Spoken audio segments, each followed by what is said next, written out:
Je vais donc essayer de vous présenter la diversification alimentaire sous un angle sous lequel moi j'aurais aimé que l'on m'en parle pendant mes études, c'est-à-dire avec une certaine cohérence et une certaine logique. Par contre, la période qui précède la diversification alimentaire est tout à fait curieuse puisque l'enfant, en fait, in utero, est en nutrition parentérale 24 heures sur 24. Quand on va arriver à la période de la naissance, il s'installe une cyclisation de la nutrition. L'enfant ne mange pas 24 heures sur 24. Et il est nourri avec du lait qui contient à la fois les nutriments, l'eau et l'énergie. Autrement dit, tant qu'un enfant est allaité, quand il a soif, il faut qu'il mange. Quand il a faim, il faut qu'il boive. Donc, ceci, évidemment, est modulé en partie par le type d'allaitement, c'est-à-dire que quand un enfant est nourri au sein, il a quand même une certaine variation dans son alimentation du fait du passage des goûts dans le lait maternel. Mais quand cet enfant est nourri au biberon, il mange pendant 4 mois la même chose. Je ne sais pas si vous apprécieriez ce régime, mais 4 mois, c'est tout de même long. Qu'est-ce qui se passe au moment du sevrage, ou plus exactement de l'introduction de nouveaux aliments? D'une part, principe essentiel à garder en mémoire, le fait d'introduire de nouveaux aliments ne se fait pas aux dépens du lait. Le principe, c'est le lait ne suffit plus ou ne suffira plus et il faut ajouter d'autres aliments. En pratique, donc, cette période, c'est entre 4 et 6 mois que cela survient. Il faut vous garder en mémoire également que l'Organisation mondiale de la santé recommande que ce soit 6 mois, mais pour des raisons de risque nutritionnel qui ne sont pas ceux de nos pays européens.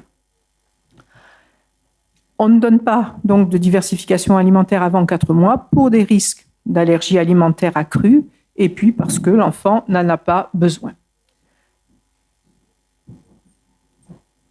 Quand on veut diversifier un enfant, on est soumis à des contraintes physiologiques. Jusqu'à l'âge de 6 mois, l'enfant n'est capable à peu près que de téter.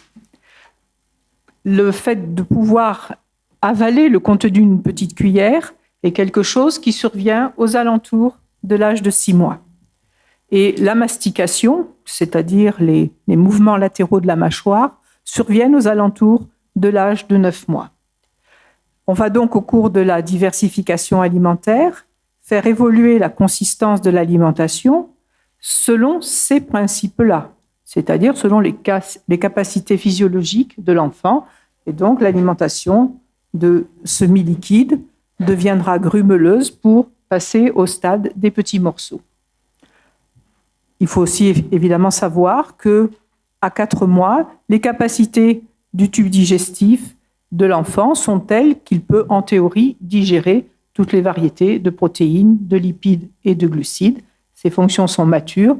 La seule restriction concerne les fibres peu digestes, comme on les trouve dans les légumineuses. Donc, pas de cassoulet à 6 mois. Alors, pourquoi est-ce que cette période de la diversification alimentaire est aussi importante? Si vous considérez les courbes de corpulence des enfants, vous voyez ici, si moi j'arrive à me servir du pointeur, ce qui est, je ne sais pas où la lumière, voilà. Vous voyez que ici vous avez dans les premiers mois de vie, vous avez donc un pic de corpulence et que l'enfant doit ensuite dans la première année de vie, beaucoup mincir. Donc, cela correspond à peu près à la période de diversification alimentaire et ce que l'on va donner à manger à l'enfant va donc déterminer des trajectoires, c'est-à-dire est-ce que cet enfant va garder une corpulence correcte ou est-ce que sa corpulence va devenir excessive, le préparer à l'obésité ou au contraire le maintenir dans un stade de minceur qui pourrait être préjudiciable. L'utilisation de l'énergie que l'on donne aux enfants dans les premiers mois de vie, varie grandement. Vous voyez, c'est allé trop loin.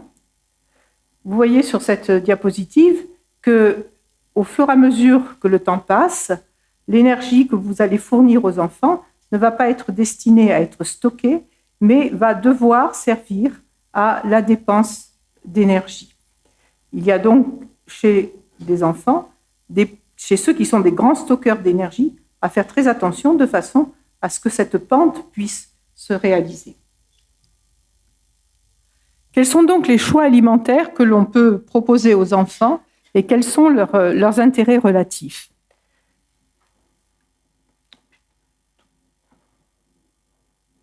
Si vous considérez le lait, donc vous voyez que quand on donne du lait, on tourne à peu près aux alentours de 70 calories pour 100 grammes. Si vous transformez la qualité du lait que vous donnez, vous augmentez un petit peu la densité calorique. Lorsque vous utilisez des petits fromages, comme ça peut être le cas chez certains parents, là, vous multipliez par 5 la densité calorique de ce que vous offrez. Si vous utilisez des fruits et des légumes, vous êtes en niveau calorique à peu près au niveau du lait, voire en dessous. Lorsqu'on utilise des hydrates de carbone, lorsqu'on utilise les pommes de terre, le riz, les pâtes, les petites choses comme ça, à ce moment-là, on est à peu près à 2 fois le contenu de calories que l'on apporte avec des fruits et des légumes. Les céréales que l'on ajoute dans les biberons ou que l'on peut donner sous forme de petites préparations sont très riches en énergie. Les fruits sont intermédiaires et là, sous forme de compote, ce qui est la forme la plus utilisée chez les jeunes enfants. Et quand on utilise le fruit frais, on revient au niveau de calories des fruits et des légumes. Donc, on se retrouve avec des possibilités de diversification en fonction des profils des enfants qui sont assez variés. Donc, j'ai essayé ici de les classer. En pratique clinique, dans quelle situation se trouve-t-on? Nous avons, on le constate, des enfants qui sont des petits consommateurs, des petits buveurs de lait.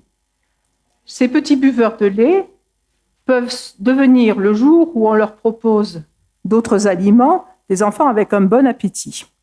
Et ça, ce sont des enfants qui peuvent, on verra sur la diapositive suivante, passer d'une croissance d'enfants relativement minces à d'enfants qui changent de corridor de corpulence et deviennent des enfants un peu plus costauds.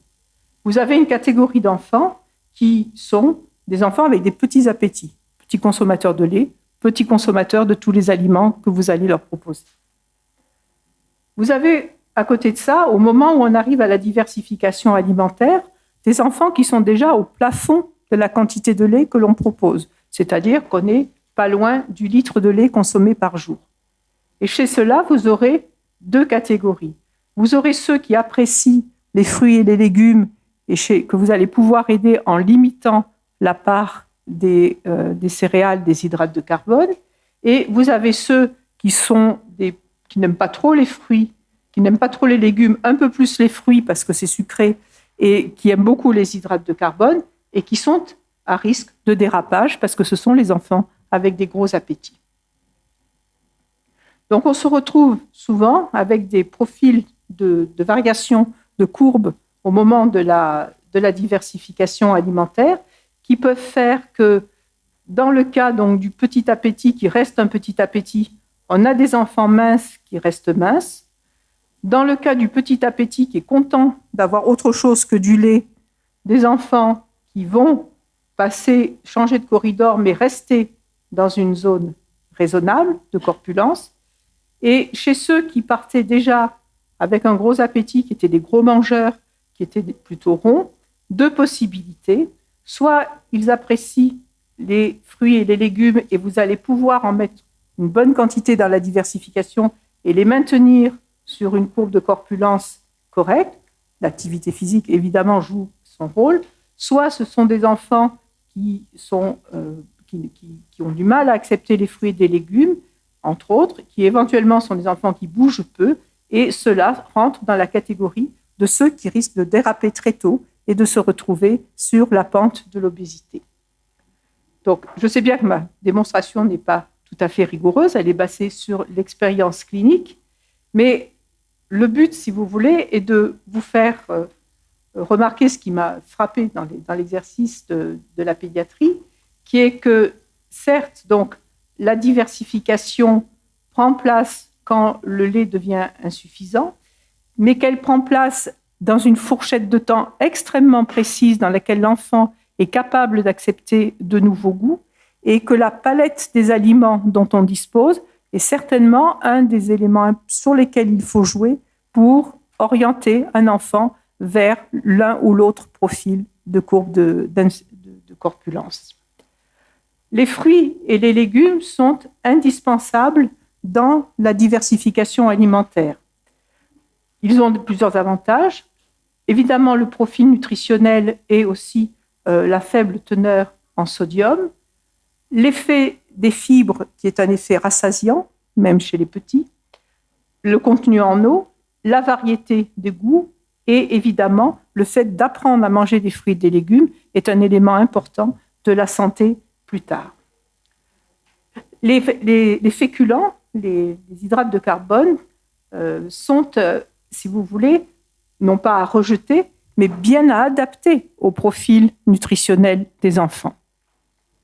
Et bien entendu, chez tous les enfants, il n'est pas question de ne jamais donner de graisse. Ils en ont besoin, il y en a dans les laits, et il faudra en ajouter dans la diversification alimentaire, dans les quantités qui sont nécessaires, à la fois pour augmenter la densité en énergie des portions, mais aussi pour apporter tous les acides gras essentiels dont ils ont besoin pour la croissance. Je vous remercie.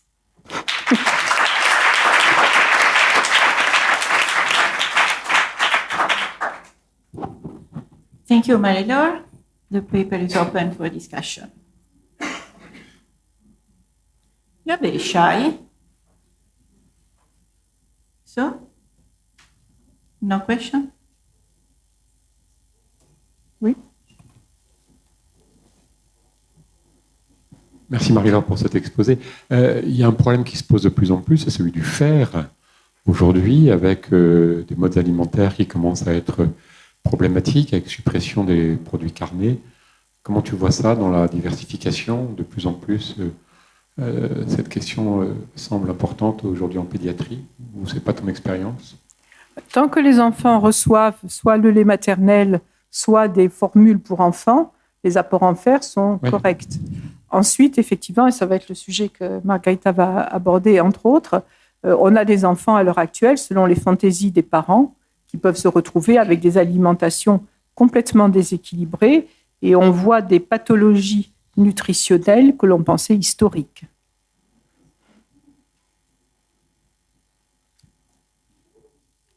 Any other question? There is a... Qu'est-ce qui différencie, qu'est-ce qui est possible de faire pour faire mieux accepter les fruits et les légumes à un enfant? Est-ce qu'il y a des gamins qui n'aiment pas du tout les légumes? Parce que comment on peut agir concrètement? Alors, concrètement, il faut de la patience et du temps.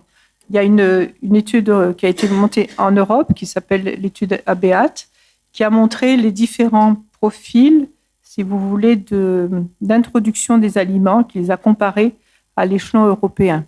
Et ce qui a été mis en évidence, c'est qu'il faut jusqu'à 8 tentatives de présentation d'un aliment avant qu'il ne soit accepté.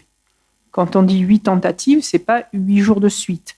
C'est étalé dans les semaines qui suivent le moment où on décide de faire goûter cet aliment.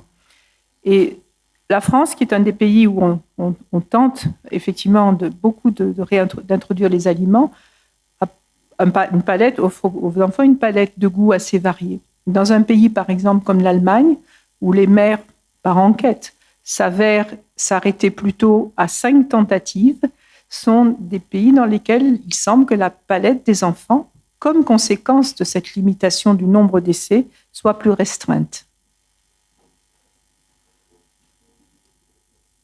Donc, pour faire goûter, il faut faire goûter effectivement un nombre de fois suffisant pour que l'enfant l'accepte.